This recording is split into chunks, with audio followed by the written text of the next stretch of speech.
Welcome, everybody. Good afternoon. I'm Chad Koulis. I'm Executive Director of the Midway Chamber of Commerce. Welcome to our Economic Development meeting, where we're going to learn about commercial and community space on University Avenue. Now, for those of you who have been a part of our economic development meetings for a long time, you may remember that one of the founders of this committee is Gail Cederberg from American Engineering Testing. And I see that she's on here, and I just wanted to recognize her because she announced that she is retiring and her last day is this Friday. So Gail, congratulations on your retirement. Thanks for all that you've done for the Midway Chamber, for the Midway community, and for AET. We're gonna miss you, but I hope and expect that you'll still be around and can join us here and there. So thank you, Gail. Well, thank you, Chad. I definitely will be here and around. I'm so happy to have met all the wonderful people up and down the Midway. You know, St. Paul's my original home.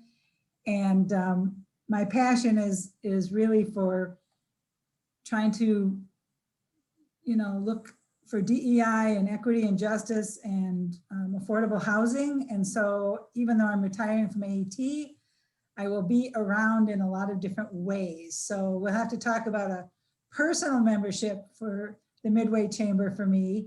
And then we can do that as well. So thank you. And it's just been an honor and a privilege to have been a part of the Midway Chamber in all my different roles and to just meet all these amazing people. And just think I started out before the Green Line was built, you know, and it was, wow, we've seen a lot in the last 10 years.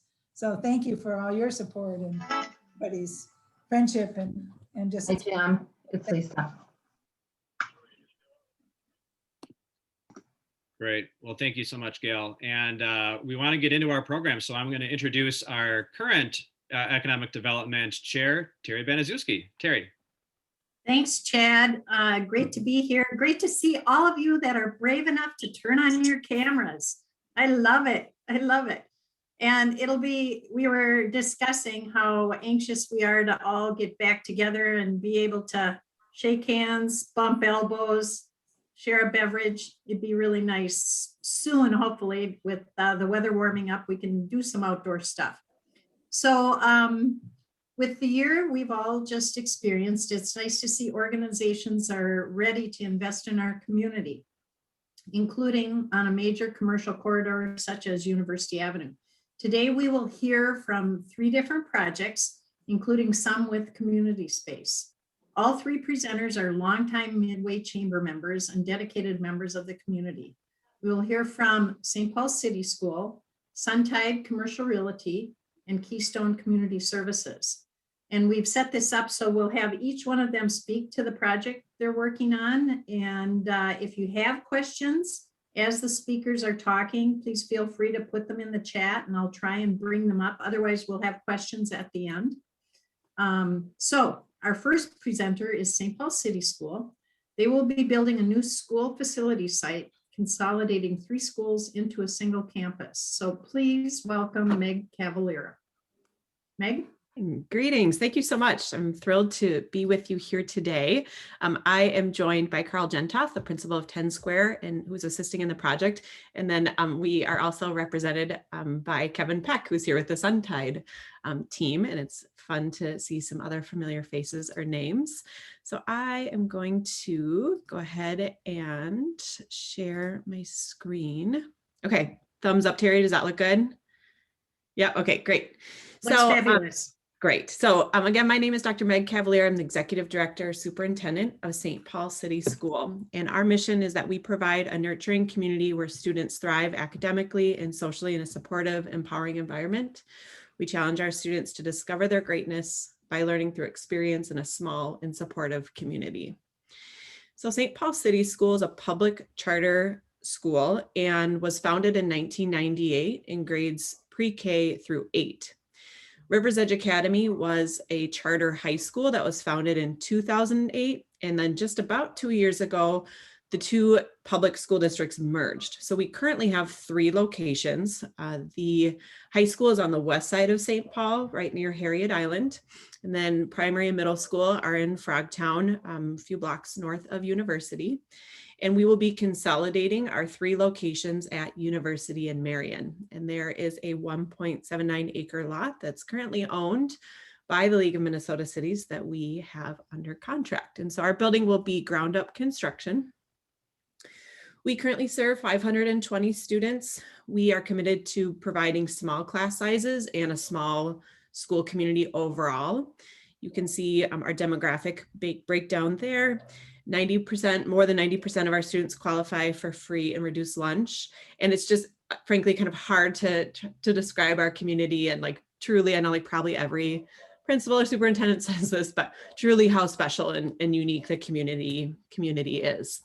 One thing that we're really proud of is our academic achievement. And when we compare our community based on the demographics and specifically those that live in poverty, our students outperform that population in the traditional district in terms of math achievement, reading achievement, as well as growth.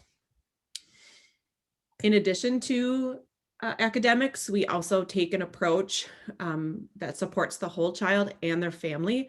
And this model is called Full Service Community School. And at St. Paul City School, we've adopted what we call Vision 816. And that is, we will put outstanding adults in front of students with a focus on literacy and numeracy for the 8 hours typically that they're with us. We're in hybrid now, shortened, but we continue to be committed to supporting students and their families in the time that they're not with us.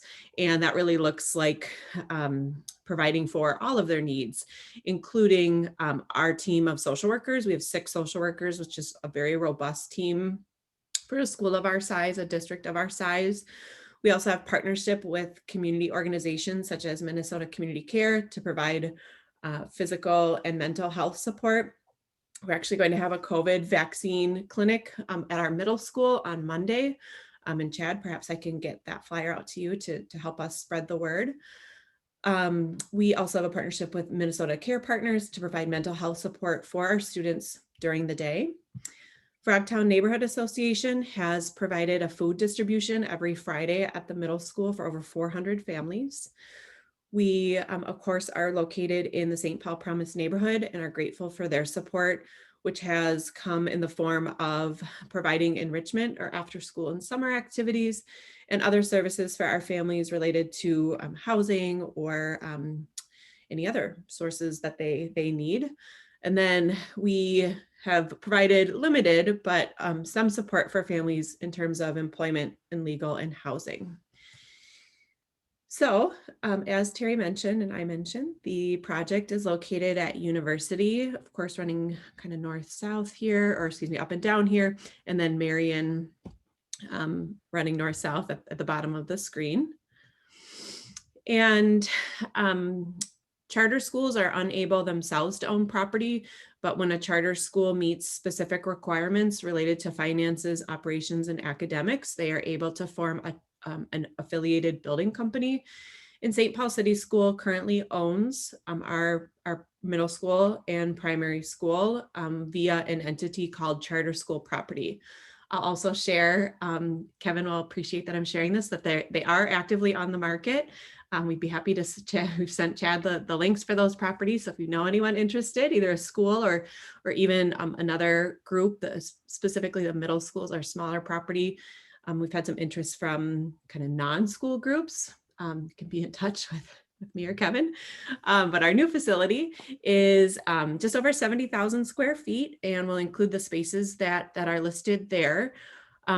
One piece that I'd like to talk specifically about is our community space, and that our partnerships, both our partnerships that serve our students are important to us, but we also value being embedded in the community. And that's looked like having dance troupes use our space, Twin Cities table tennis has used our space, just kind of more perhaps kind of what you call one-off groups, like the Animal Humane Society has offered some services to the community in our space, and that we will have now in this new building dedicated area for groups to use.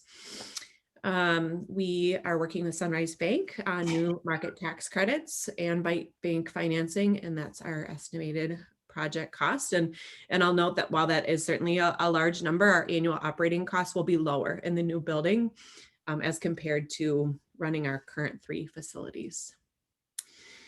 So 10 Square, I mentioned, Carl's here, and they are our development manager. We're working with Riviera Architects and RJM Construction. And then mentioned as well that we're represented by Suntide. And here are some images, what I think are kind of the most exciting part.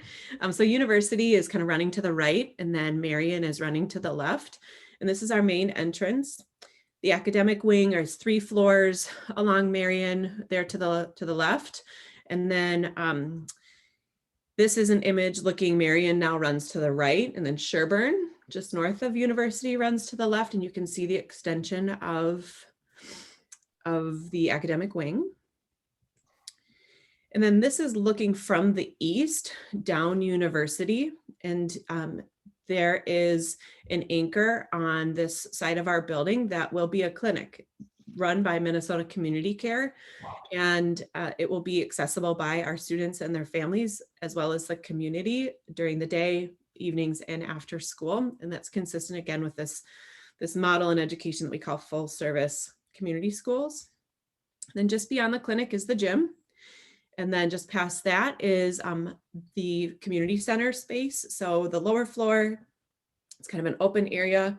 And that's what we will use for our cafeteria during the day. But then that open area will be open to community groups in the evening.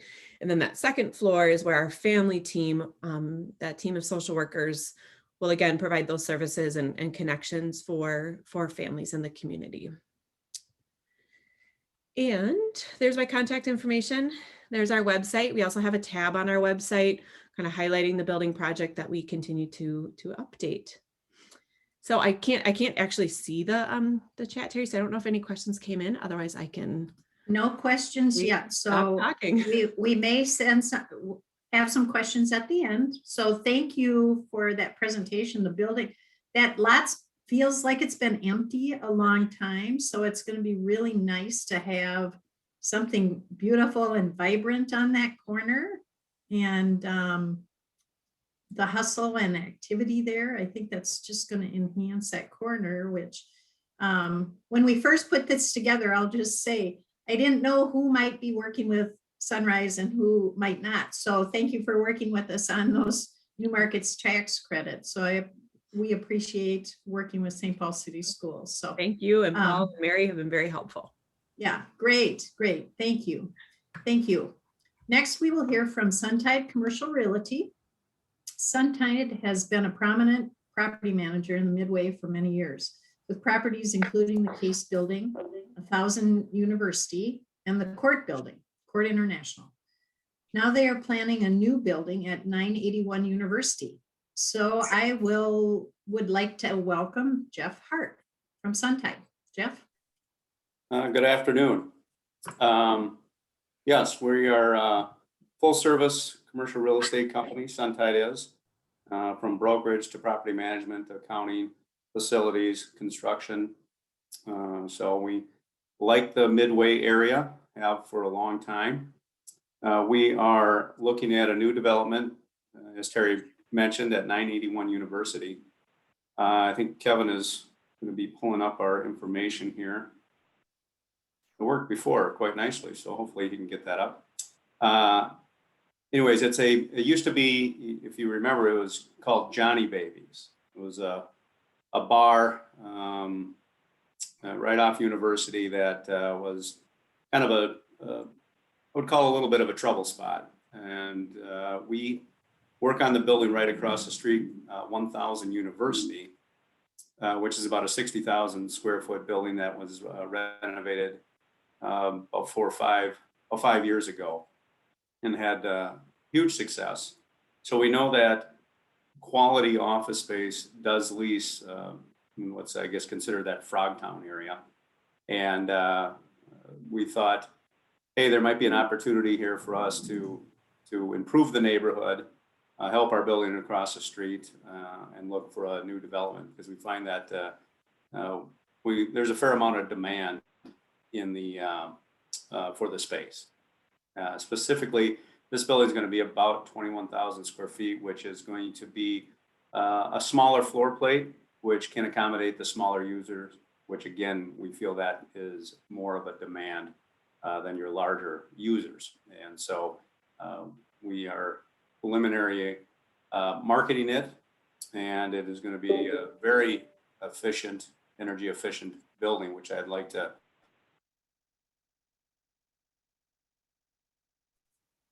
Hey, Kevin, are you pulling, sorry to interrupt, Jeff. Can you see your screens? Because we can't see them.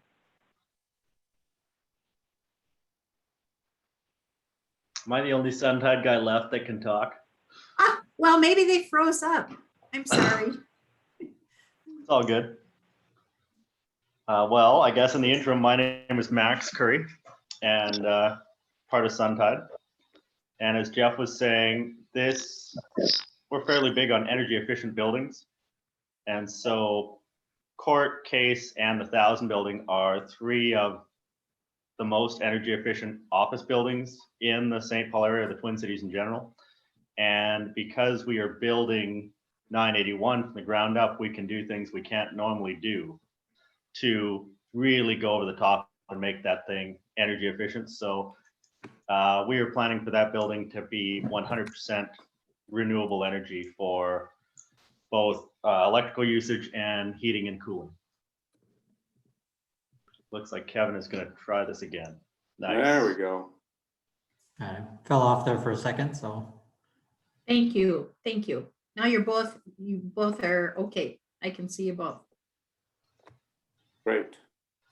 You got a rendering of this thing, Kevin?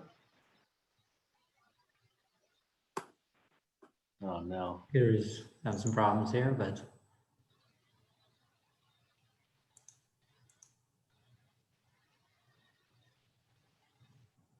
We call this a small tenant improvement.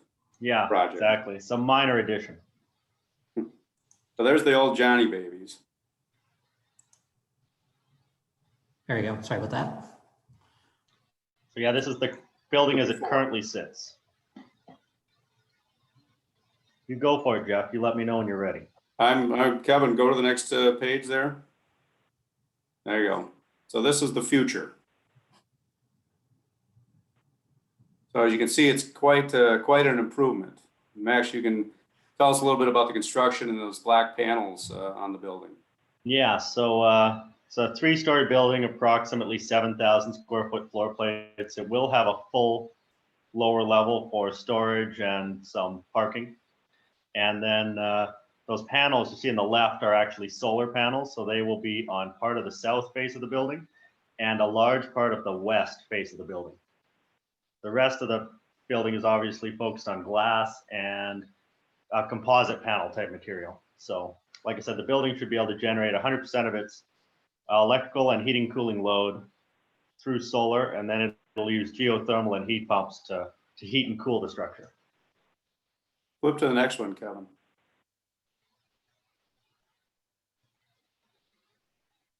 That's a rooftop patio up there on the right. Yep. You can see the parking there.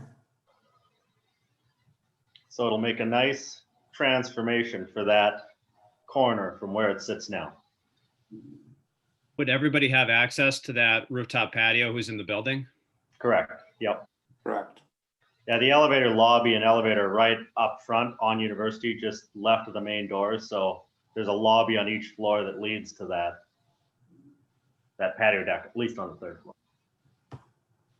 And as if you know anything, especially with COVID, the more outdoor space you can provide, the better. So we find that a lot of buildings, if they have the opportunity to do a rooftop deck or some open space on their campus or in their building, usually everybody does it because it's very, very desired space. And then we'll have secure bike storage in the lower level with the drive down ramp. So you can just ride down there, card access, secure your bike. It must be the Midway, but we have high demand of bikers. We do. For example, the Court International building, we had a bike room and we ended up having to expand it because it got so full. from all the bikers. The building is available mostly for office, but we could also do retail on the first floor. If somebody wanted that. So that So- is what we're building. But Starting again, in the I think spring.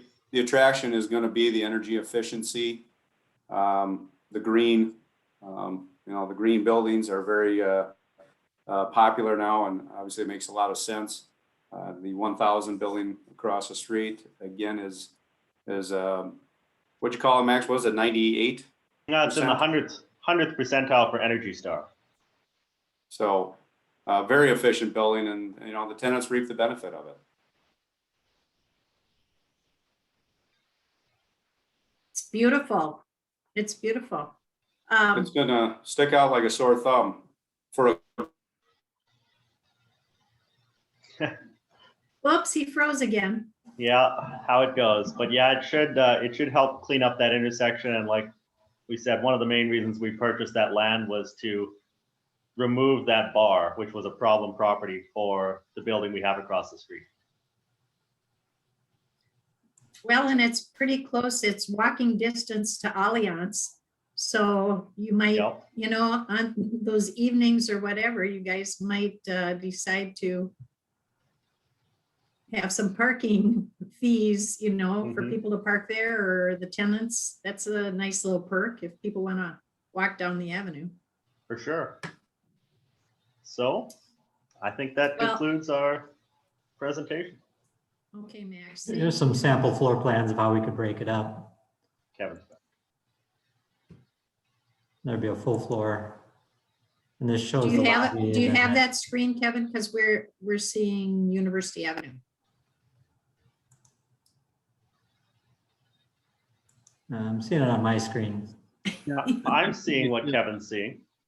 Oh, there we go. There we go. This is the third floor, so here's how we can break it up, and then there's the lobby and then outdoor patio area on the right bottom.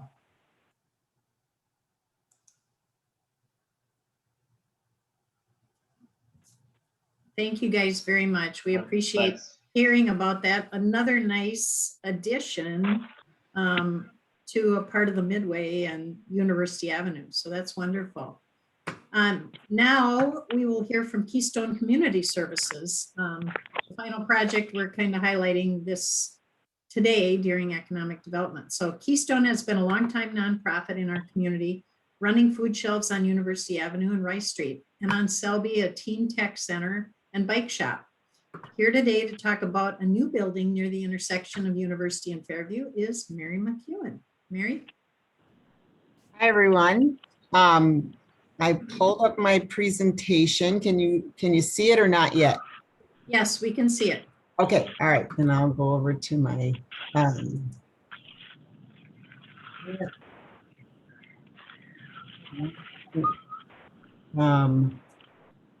we go. All right. Well, Keystone, as Terry mentioned, and thanks for the great introduction, Terry, is a longtime nonprofit organization that has served the Midway for over 80 years. We operate now out of 7 locations, but what I'm going to talk to you about today is a new location on University Avenue that will consolidate our food shelf services and our basic need services into one space well, right now we're renting a couple spaces to do the work out of and then renting some storage as well. So we offer programs and supported last year over 40,000 people. And we do that in a fairly large geographic area. So I always like to show people the map. And as Terry mentioned, we have a Best Buy Teen Tech Center. We operate Express Bike Shop, which many of you might know about on Selby Avenue. And then here's our main location, Marion Park Community Services, the West 7th Community Center down in this neighborhood, and then food shelves here and another youth program there.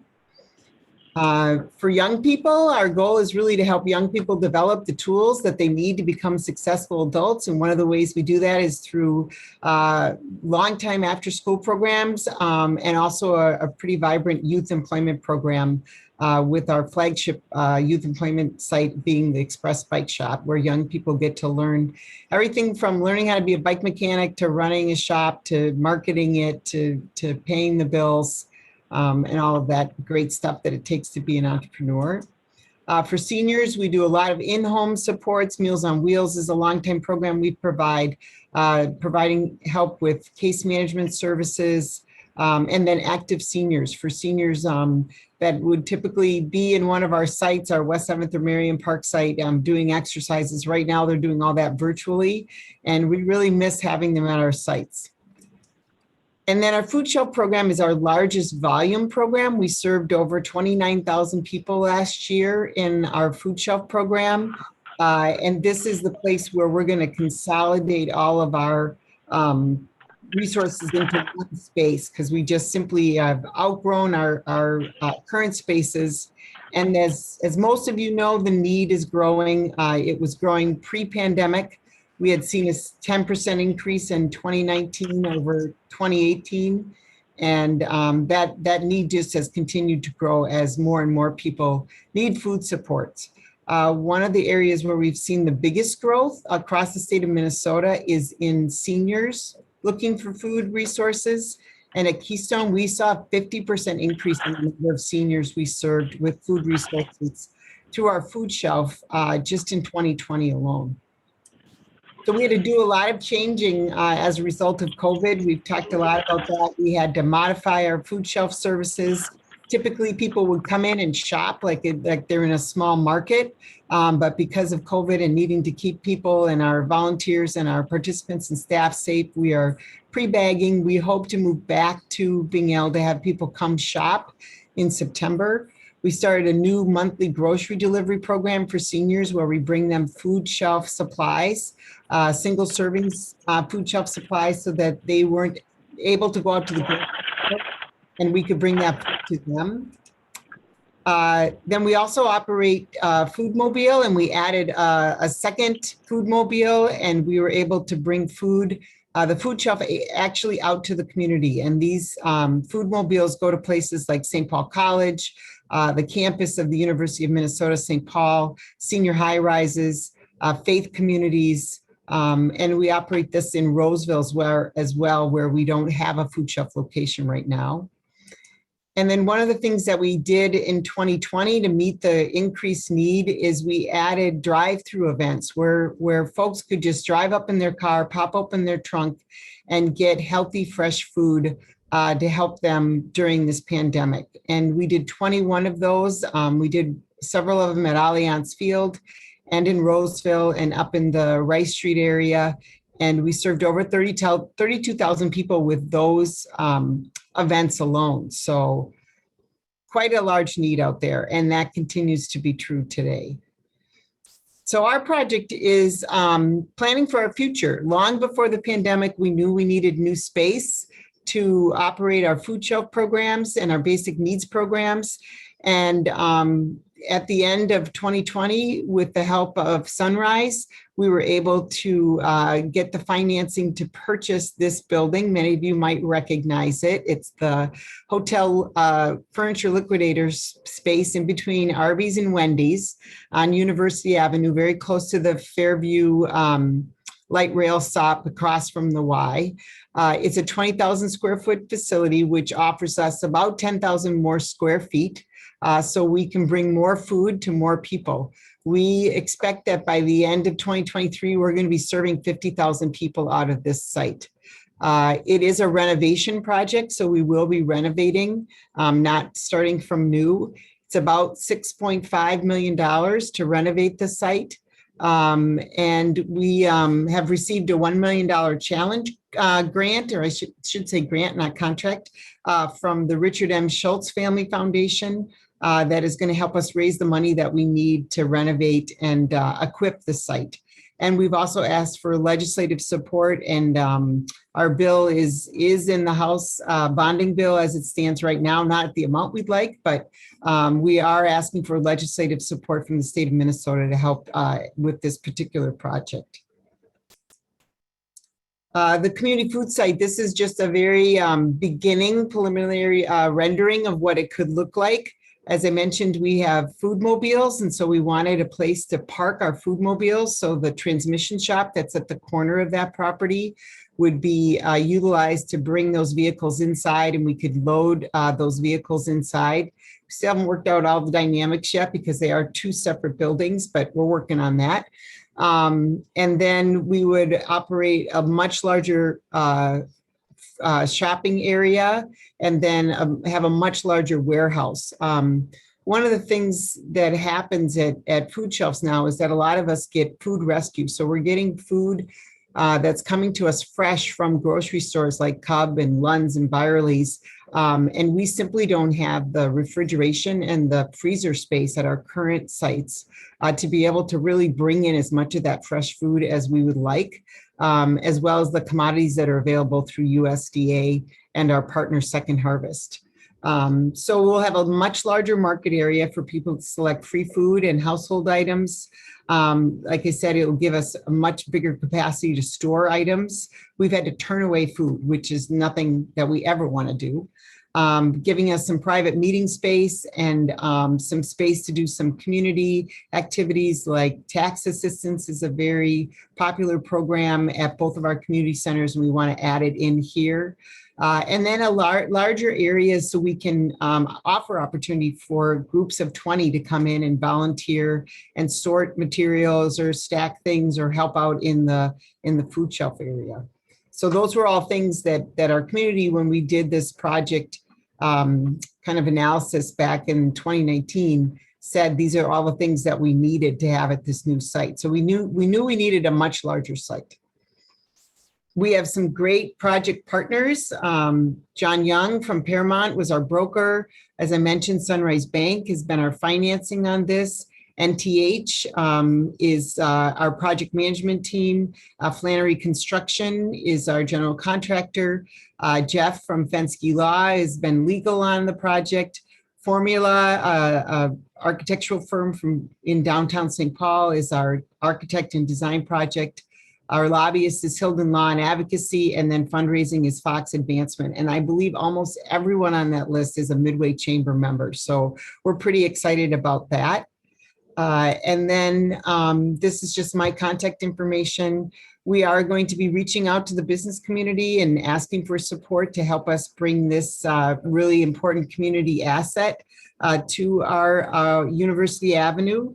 And one of the other things that we did is we also reached out to our community and are continuing to reach out to our community to tell us what they want, because we think of this as a very vibrant community space for community members. And so we've had over 385 people weigh in on what they think we need to have in this space, what they want it to feel like, what are kind of the key components.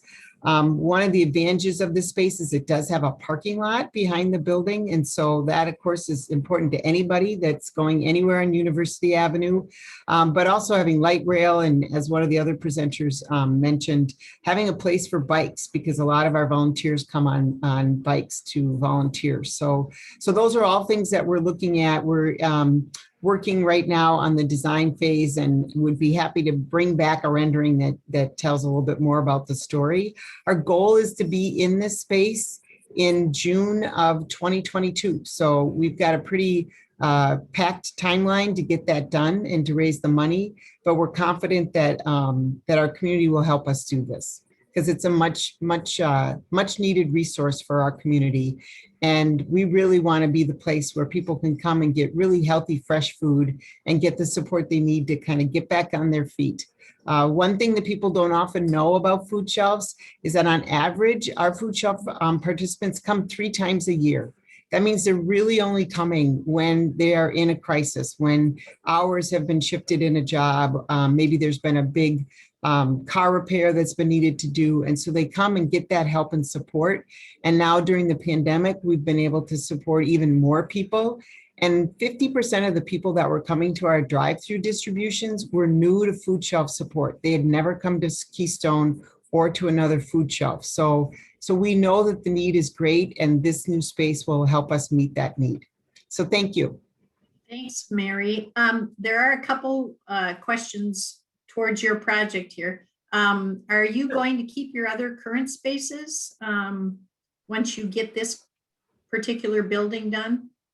We won't keep our current food shelf spaces. We have one food shelf on University Avenue and one in Rice Street at Rice and Arlington. Those we will close because they're leased spaces right now. And we'll consolidate all of our food shelf services to come out of this building and use food mobile services to bring food out into the community. That's a much better way. But we will still keep operating the bike shop, the Teen Tech Center, operating out of the 2 community centers at West 7th and at Marion Park. Okay, and then Joe also asked, what will the facade look like when you get completed? More historic or more modern? You know, that's a really good question. We don't know the answer to that yet. I think what we heard from the community is they want it to look vibrant. They want it to be something that kind of indicates what's going on in there. So there's been talk about murals, something that makes it beautiful. So if you're on that light rail and you're riding by, you're going, whoa, what is that space? And then also for participants and volunteers, that it's a welcoming space that makes you want to come in. There are windows along University Avenue. It was a dealership. I think it was a Ford dealership back in the early 1900s. And so we will keep those windows and add windows as we are able. Thanks. Okay, you other two, Jeff and Meg, maybe you guys can comment on, Chad kind of wondered about how the projects are tying into the Green Line. Did the Green Line have an impact on your decision to build where you're building or acquiring the project that you did build? You know, I know both of you are very close to the Green Line on other projects. So Meg, maybe you want to speak to that and then Jeff Sure. can comment. Yeah, so actually about half of our high school students actually currently take the Green Line to downtown St. Paul and then either take a bus or the school provides transportation from downtown to the building on the west side. So actually for our high school students, even though the facility is moving, significant distance from the current location, it will be more convenient that it's on the Green Line. We've also heard from our staff, and it was a factor for our staff in commuting that they will both be looking forward to, and then we have plans to incentivize taking the Green Line. I'll share that it also is a concern, right, for safety with like little pre-K kiddos kind of entering our building at that busy intersection. But we've been very intentional with our design team and the Capital Area and Architectural Planning Board about setting that corner back to provide a very like vibrant entrance to the building and a kind of a gathering space, but also kind of frankly just to provide some distance between that front door and University and Marion. Yeah, it certainly helps to have every accessible transportation mode for a building. We find that buildings on the university, we don't necessarily get a lot of commuters. We do, but not a lot. They use it during the day. So if they need to run to the Capitol or if they need to run to downtown Minneapolis Government Center or something like that, that's where we find the real use, because it's very convenient to walk out, steps out, and you can get downtown very easily and don't have to deal with parking. So Mary mentioned that their project hopes to be ready June 2022. Jeff, how about, let's call it Johnny Babies. 981 is what you're calling it, right? Correct. What's your timeline on that? I'm going to defer to Max on that. It's kind of a moving target, but. Okay. Fall of 2022. Okay. Now we could do some tenant build outs at the same time so that they were complete when the building was ready to occupy. But yeah, fall of 2022. Meg, how about your project? What's your timeline? Yep, for the fall 2022, the first day of school, maybe the day before, we'd be fine with too. Okay, great. How about for any of you, what support do your projects still need from the city, state, or elsewhere? As you guys all know, the Midway Chamber can be an advocate on some of that stuff. So just wondering if there's other parts of the project that you still need assistance on. well, I can speak to Keystone's project. We're leading a coalition of other food shelves that have similar infrastructure needs as we do from other parts in the state. And so we do have a bill, as I said, at the, it's Senator Housley is the author in the Senate, and Representative Hewitt is the author in the House. And it was put in the House bonding bill, but we do need some support in kind of getting a little more money attached to it, and also making sure that it gets into the Senate bonding bill. So would be happy to talk about what kind of support that would mean. And as I mentioned, we are also working with the city on some grants, and really they've been great partners with us, but we are really the state money right now and is kind of our main focus. Good. Jeff, would you like to comment, or either you or Meg, either one of you? Or Max? Meg, go ahead. Yeah, it's, we made it through the conditional use permit process and site plan review, and now we're in the permit planning stage. And so I think it's going relatively well. And for our project, we are not getting any kind of special funding. Right. Yeah, similarly, we received our conditional use permit and that variance for the setback at University of Marion from the CAP board in December. And now we're working through the process with the city. Thank you. Thank you. Okay, Tanya Bauer. She has a question for you guys. Materials and construction costs have risen substantially over the past year, continue to rise. How has this impacted your projects, and what adjustments have you had to make to meet your pro formas and probably timing, right? Yeah. Jeff or Max, would you guys want to start, or Meg? Sorry. Nope, I'm blurting. I would, and you just kind of hit it on the head, Terry, that in addition to the increased costs, that it really is has an impact on our timeline. Kind of have the like day before school opens would be great. So that's something that we've been needing to be very mindful of as it relates to a couple of pretty big ticket items for our project. I think we're going to have, there's obviously certain costs that have increased, and they definitely affect the project. But obviously a big component of these projects is labor. And so that is a bigger factor than the material cost. And in essence, kind of, I think labor has also crept up, just partially due to COVID. And so it squeezes the projects, but I think that obviously they're still viable. We're still pushing ahead. So does 981 have any pre-leasing or leases signed yet, or is it still a little on the early side? We do not. We are out there with the marketing. It's kind of a tricky thing to do in the fact that the building presents itself well to the smaller users. Smaller users are usually out 6 months or shorter, it seems. So we will probably get to a point where we'll probably pull the trigger anyways to do that, because I think once we get it going and get it up and we can actually tell somebody the date that they could occupy on a solid note, I think then we'll have a really good leasing surge. So, but we have talked to, single tenant users. Those would be one option that we could lay down, that they're out that far and we can meet those dates. So, but we're looking at all of the above. Thank you. Well, I think we've caught up on all the questions. So I want to thank Mary, Jeff, Max, Kevin, Meg, all of you for being willing to speak about the projects today. It's so exciting for the Midway, and we're seeing construction start to percolate. But as Tanya mentioned, the finding the labor, finding the materials, and trying to keep costs contained are going to be the challenges, I'm sure, for all of you. But it's great to hear about these future developments along University and see the good that the projects will bring to our neighborhood. So on that note, thank you all. Chad, can you let us know about any other upcoming events?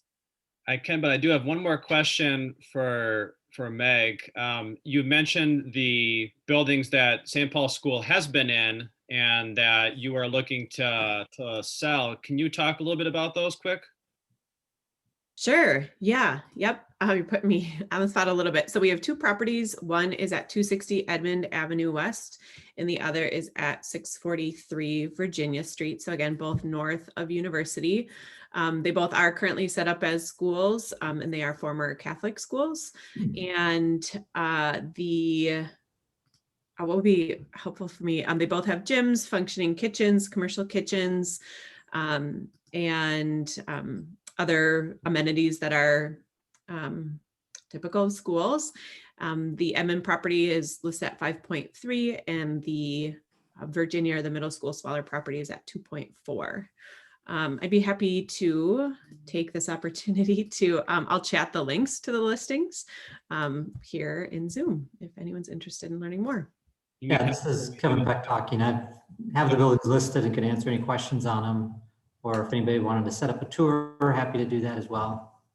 And we are going to be putting that in our newsletter today. And also we can put it in our email that we send out to the attendees today as well. So make sure that people have it. But Terry had asked about upcoming events. So our next monthly luncheon is our leadership summit that we do in conjunction with Augsburg, and their president, Paul Priebenow, is going to be our main presenter. That's going to go from 11 to 1. There's going to be a couple of breakout sessions from 11 to noon, and then the main presentation from noon to 1. And that is on Wednesday, May 19th. Our next economic development meeting is Wednesday, May 25th. We are going to have the Ramsey County tax assessor there, and we're hoping to get a tax appraiser as well. We wanted to just give people a little more insight in how their properties are taxed and how those values are assessed. So we hope people will find that informative on May 25th. And then I'll just also remind everybody our golf tournament is Friday, June 4th. We have 1, maybe 2 foursomes left, so not a lot. So if you are interested in participating, please contact me right away. And we also, of course, are going to be doing our auction and raffle. So if you have any items you would like to donate, you can let us know about that too. That concludes our program. Thanks everybody for joining us. You will get the recording afterward, and hope you all have a good day. Thanks for being here. Thank you, everyone. Thanks, everyone. Thank you.